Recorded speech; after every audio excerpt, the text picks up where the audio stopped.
the former Sheepherders are coming into the WWF in late 1988, but they've been rebranded as the Bushwhackers. And to say that their characters have changed would be a big understatement as they're coming in the door here. Ted, what do you recall about your earliest experiences around Luke and Butch as the Sheepherders? You know what? Those guys were great. And I loved them. I mean, it's kind of like the their gimmick. They do the deal, and they would, get everybody to follow them. But aside from the gimmick, and all the faces they could make and all that stuff, they were really great workers. I mean, it was like a night off because they were so easy to work with. You didn't have to do much coaxing or leading. It was just a natural. And so to have a tag match with those guys, I would always look forward to it. Vince brings them in and they make this change. And again, it's kind of like me.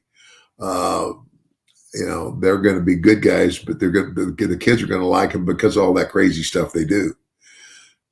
For me, the first time I went to the WWF, I was a babyface. So when Vince brought me back in, he brought me back in. The whole thing. We told the story about here's the one thing everybody hates is someone who, by virtue of their wealth, bullies people.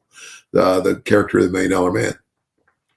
And I was healed, but it was always easy to work with these guys because the kids loved them.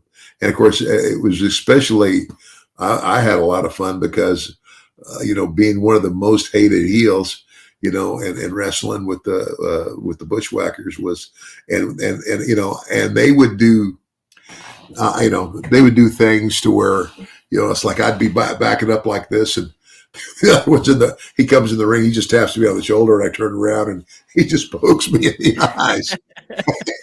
And I just go down and sell the heck out of it. Just, some of it was silly stuff, but you mixed it with a serious match. It's hard to explain, but they were great at it. They were, and I think that a lot of the old school diehard wrestling fans are like, Vince ruined them. They were the Sheepherders, and they were, this really nasty couple tag team wrestlers, the original hardcore type style. And it's like, hey, look, that might not fit your preference. However, I would be willing to bet that they would tell you they made the best money while they were with the WWF, and their legacy is what they did in the WWF, much like yours is. Yep, absolutely. Absolutely. Couple guys that got the Hall of Fame nod in 2015, very well deserved. Absolutely.